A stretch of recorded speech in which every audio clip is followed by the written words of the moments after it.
Staff will be provided with cloth masks. We also have additional face masks available should anyone need them.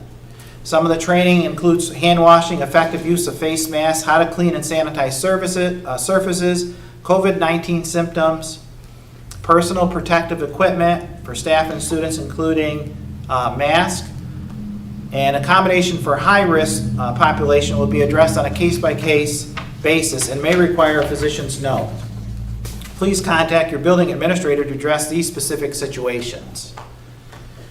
And continuing and focusing on health and safety, Parent Square, a safe school-to-home communication app that allows two-way communication between teachers and families, will be used throughout this school year. This is something new for Adirondack, the Parent Square app. We are working with our vendors now, and that's actually taking place as we speak. We'll conduct daily COVID screening via a 4 to 5 questionnaire that will be submitted through Parent Square. A reminder for symptoms to be aware of for your child when they appear to be sick. As a secondary measure, we'll also be checking temperatures at school. However, as the guidance states, the first line of defense is checking temperatures before students leave from home. So daily screening at home, take your child's temperature, submit screening via Parent Square before a child goes to school. Or a paper copy may be requested from the school office. So in case you're having the internet connection issues, we do have a form that would be sent home to parents as the first measure of students coming to school. And then a reminder, do not send students, your children, to school in some of the guidelines for COVID. Fever greater than 100 degrees, cough, shortness of breath, difficulty breathing, fatigue, muscle, body aches, headache, new loss of taste or smell, sore throat, congestion, runny nose, nausea, vomiting, or diarrhea.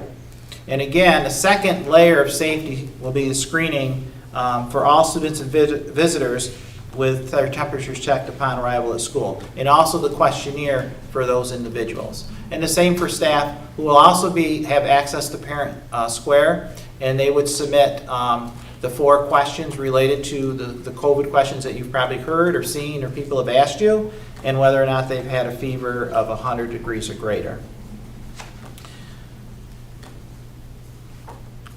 Questions that probably look familiar to you. We will conduct daily COVID-19 screening via a 4 to 5 questionnaire that will be submitted through Parent Square.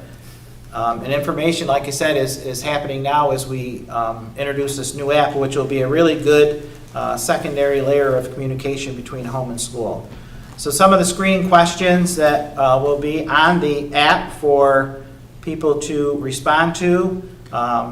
And sometimes people say this verbally if you're in a situation, or they have you fill out the paper.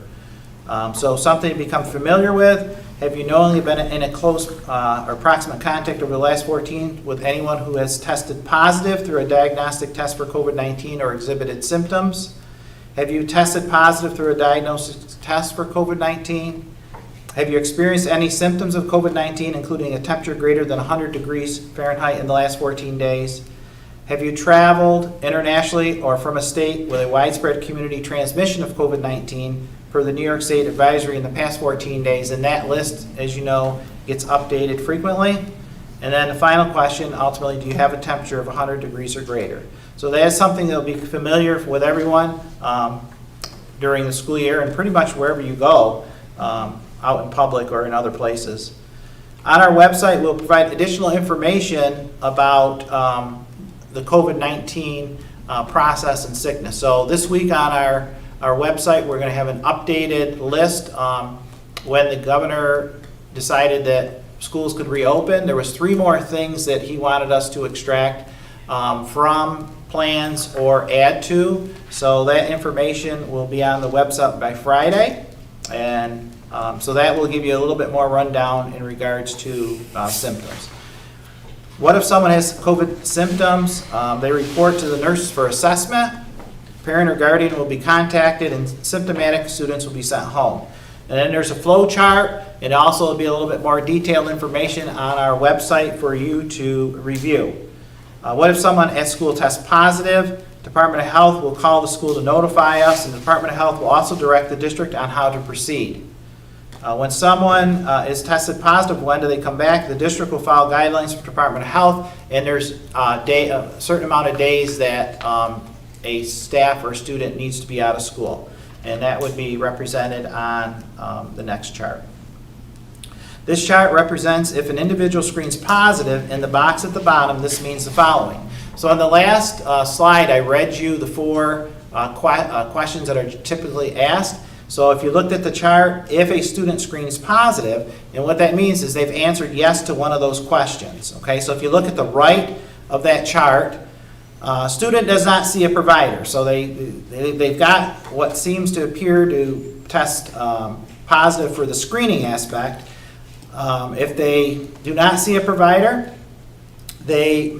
student may return 10 days since symptoms began, and student has been fever-free for 3 days without the use of fever-reducing medication, and it has been 3 days since student's symptoms began, including cough and shortness of breath. Now, on the left side of that flow chart, when a student is positive to one of those screening measures, the student sees the provider, and then what happens? Well, the student tests positive for COVID-19, so what happens? The student may return, follow Department of Health guidance, which may include 10 days since symptoms began, student has been fever-free for 3 days without use of fever-reducing medication, and it's been 3 days since student's symptoms began, including cough and shortness of breath. If the student tests negative for COVID-19 per MD note or testing, student may return. Student has been fever-free for 24 hours without the use of fever-reducing medication, and provider note is given to the nurse. So in that flow chart, it tells you if the person sees the provider or doesn't see the provider, and when they would be able to come back to school. And again, that information will be detailed on our website in a separate document from the reopening plan. There was 3 assurances that were added last Friday. In regards to facility maintenance, one of the other topics in the reopening, as mentioned, the district will be cleaning our buildings throughout the day and at night. Detailed attention will be focused on high-touch frequency areas. Our filtration system meets the requirements for air, and we will continue to monitor this every day. The district has an enhanced detailed cleaning schedule. I think is this line? With special attention to frequently touched areas such as door handles, railings, drinking coolers, hand washing, and faucets. And in regards to the drinking fountains, if they are not the bottled water fillers, they would be offline. But most all of our water fountains in the schools are bottle fillers, and if they're not, we are replacing them. So I think we're down to just a couple that are not the bottle fillers, so we wouldn't have to worry about that. Air filtration, the code required 10% outside air be maintained, and we do that, and we'll exceed it whenever possible. And plastic barriers, any use of plastic separators would comply with the 2020 BCNMI section 2606. So there's been a lot of discussion about barriers and using plexiglass and things like that that are not allowed. But just recently, within the last day or two, there has been a little bit of change in what can be allowed. But that was just within the last day or two. So that's a new change. So again, we see changes and updates, if not daily, weekly, not only in regards to Department of Health or CDC, but also even when you look at facility maintenance and what's required or not required, or what we can use and not use. Throughout the buildings, there will be signage and reminders for all to see. We will limit the number of visitors to all of our buildings. If you need to come to the building, you need to make a prior arrangement. We want a safe environment for all of our students and staff. So, when our students and our staff are here, visitors will be at a minimum to come into the building. And if they are allowed to come into the building, then they have to follow the questionnaire, and they have to have their temperature taken. Buildings will be clearly marked for entrance and exit, hand washing reminders, and social distancing guidelines. So throughout the building, students are going to know with these reminders and signs, so they'll always see that visibly, plus they'll hear it in conversation. Visitors, again, per the Center for Disease Control guidelines, all visitors will be required to complete a brief health questionnaire and have their temperature taken prior to being allowed in the building. In regards to transportation, it's extremely important that the parents and guardians take their children's temperature before they come to school, whether you're driving them or they are riding the school bus. Again, this was a strong recommendation from the guidance that the first line of defense is we want it home. So if your child is sick and you're checking the signs and you're checking your child's temperature, then they need to stay home. And it's the same with our staff. If our staff is not feeling well and they answer yes to one of those 4 questions and they had a fever of 100 degrees or higher, then they must stay home.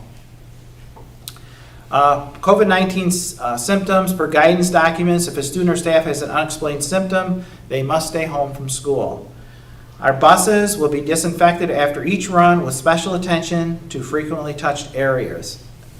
Limited drop-off. This is something that we need to really focus on. With the number of students who are on a bus, we need to really pay close attention of the bus changes. So this year, we would really like the cooperation of everyone in regards to bus changes as far as the dismissal, because many times we get last minute changes, and the problem with that is let's say bus 68 has 22 students on it, and we received 4-8 phone calls to transfer to bus 68, and then that would cause an issue. So we really need parents to help us in this area in regards to the pickup and drop-off locations, and that would help us out immensely. And also in our survey, many of the parents said that they would be able to drop off or pick up their children. So we will solidify that information again to send to you to really have a commitment to say if you are able to drop off and pick up your children, which in many of our buildings, we do have parents pick up and drop off their building. I know I'm in this building, and I see a lot of parents on a daily basis that come in. So in the survey, many parents did say that they were going to transport their children. So again, we'll solidify that information as best we can for you to make a commitment in regards to transportation. All students and staff must wear a mask at all times on a school bus. This follows the mandatory guidelines. The results of the survey showed that many parents, again, would be able to transport their children. Due to state restrictions, all students and employees will wear their mask on the bus. In order to properly maintain social distancing, school buses will have a decreased capacity. So again, thank you to the parents who have said that you would be able to transport. And any student who is symptomatic, if your child is presenting any unexplained symptoms, please keep them home. And again, the first line of defense would be at home. One of the other topics that we had to address in the reopening plan was child nutrition. Meals will be provided for students. When students are scheduled to be in school, the eligible free and reduced participants will receive the next day's meal to go home with them. Other students can also obviously purchase meals. This is different from the spring when the school buildings closed, when anyone under the age of 18 at home was eligible for breakfast and lunch. So that has changed. And so now, if you have the free or reduced lunch and you're in school on Monday, then you can bring home that the next day for Tuesday. So meals will be provided for both in-person and remote learners. Students will have access to meals. However, families that are not eligible for the federal free and reduced lunch program will be charged for meals as they were previously. The hybrid learners, families can choose to take the meal home from the cafeteria for the remote learning day. So the next day you'll be able to have that meal. And remote learners, families choosing to join the meal program would pick up their meals at the building where they live near. And then the questions regarding the meal program, you get that in your information for coming back to school. And also you can contact our cafeteria manager in regards to more information. But that information will be coming out in the information you get for the back to school packet. The other topic that was addressed, digital equity and access. A lot of rural areas, including us, have some issues with connecting to the internet. Having a strong internet connection has been an issue for many families. The district has purchased hotspots for those students who may need them. Parents will need to contact the school building where their child attends for detailed information in regards to that. All hybrid and remote students will be offered a mobile device to use to support their learning. The internet and access and hotspots. To enable student success with remote learning, the district will be purchasing the hotspots. These hotspots will only be given to households with unreliable internet or limited data and will only work with a school-provided device. And again, in the survey, in the second survey follow-up, many of you addressed whether or not a hotspot would work in your area. So we broke it down into, do you have internet? Do you have reliable internet? Do you have data? And then if you were able to have a hotspot, would that work for your location? In regards to no internet access for hybrid and remote students without consistent and reliable internet and live in an area where a hotspot will not work, the district will provide alternate means to ensure the students have necessary instructional materials, including Chromebook storage and USB drives and of that sort for those individuals. In regards to teaching and learning, the district will utilize a combination of strategies to support remote learners, off days, and 100% remote virtual, including but not limited to daily check-ins and postings in Google Classroom, recorded instructional videos, and accompanying assignments, live video instruction, communication with students via email and phone calls. And again, in the guidance, to provide a program that includes a regular interaction between teachers and students, regardless of the instructional mode. Remote learning activities will include video activities and different other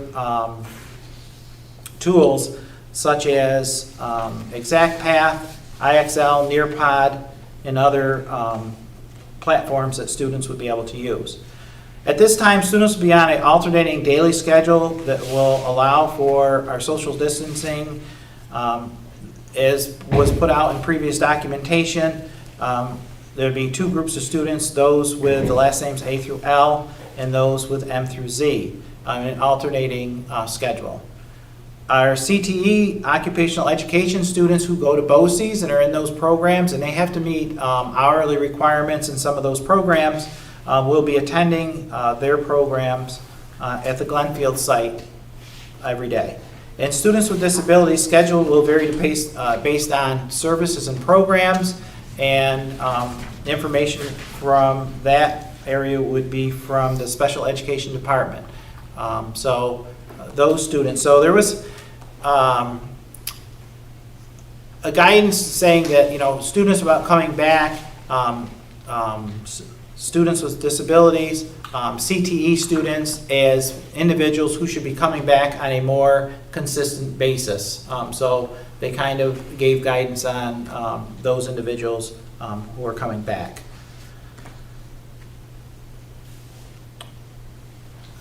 In continuation with teaching and learning instruction, all students will receive instruction in the core content areas as well as art, music, library, physical education, and electives.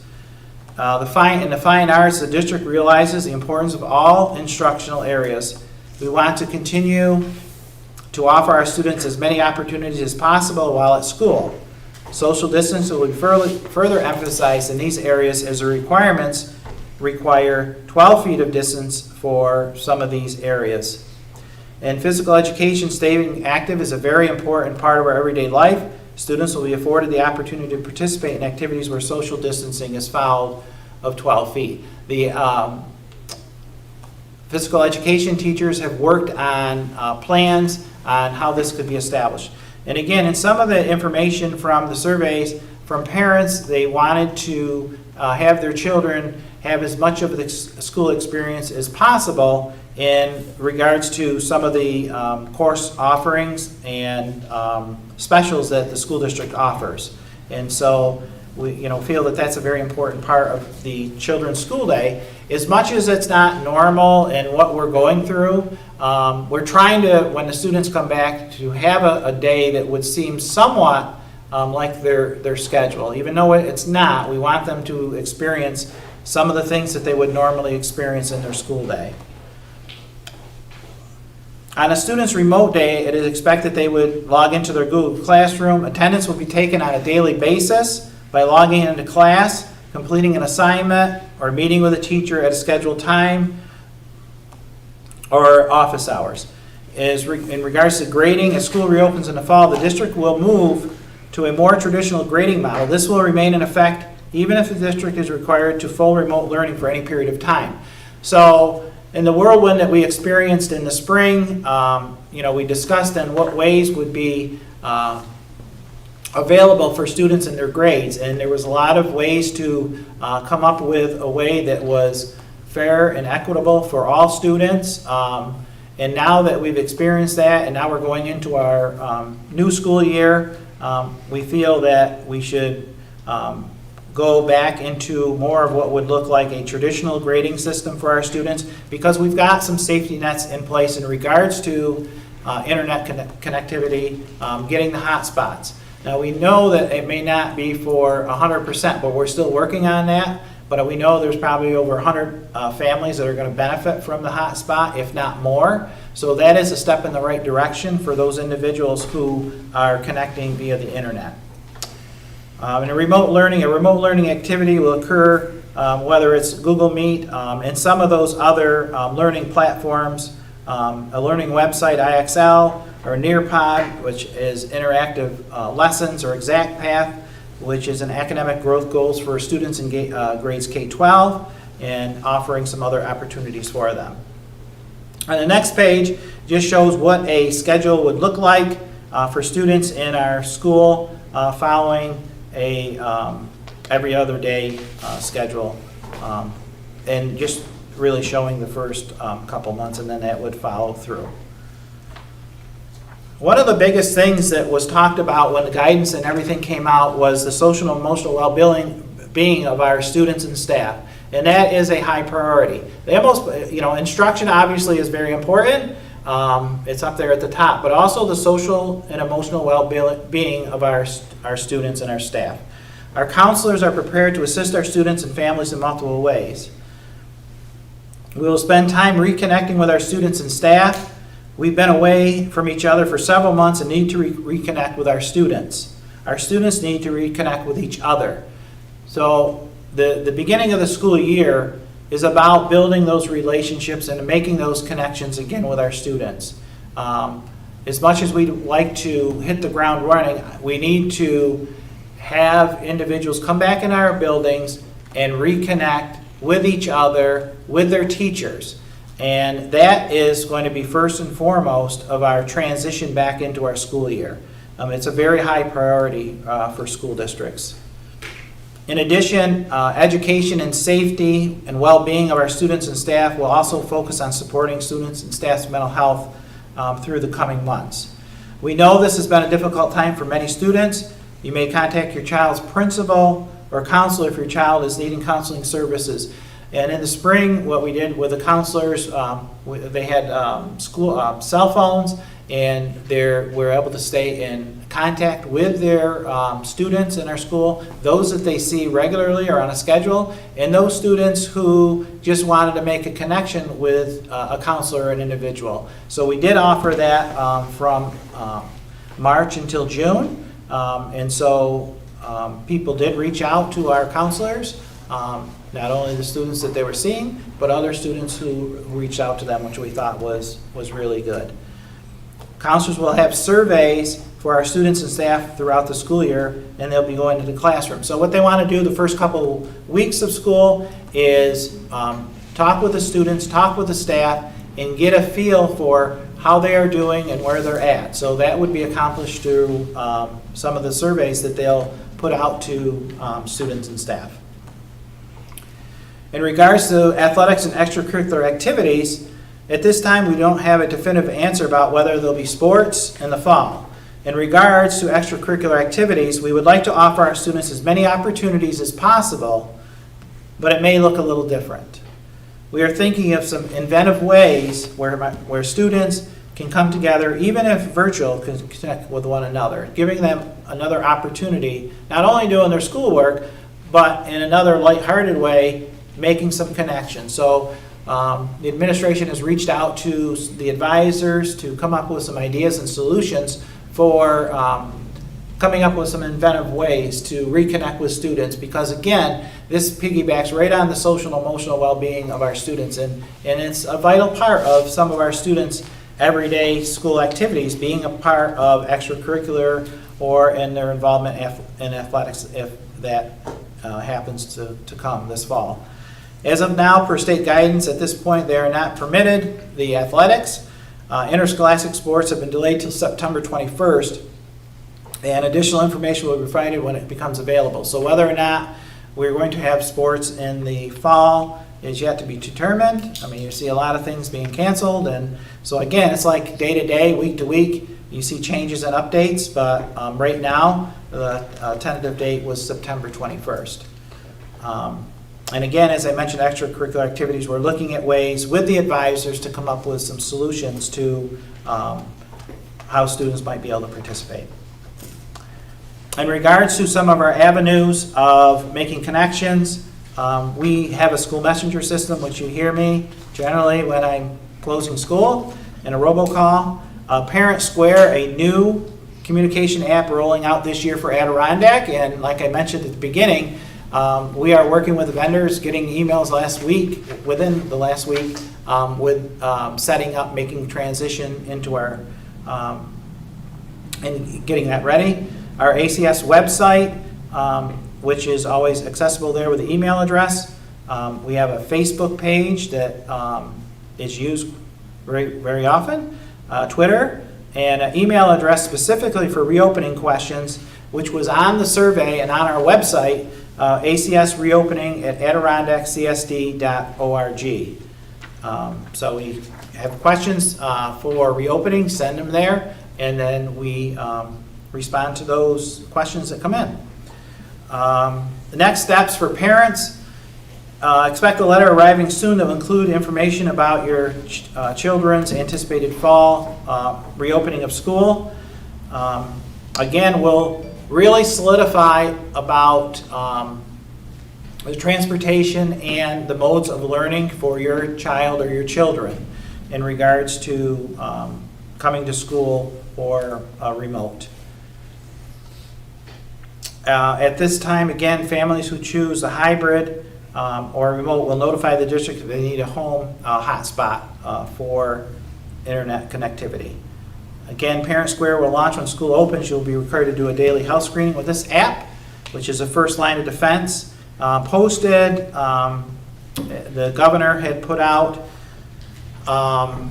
information in regards to, I said, what's going to be put on our website for parents, instead of going through these documents, just sifting out some information.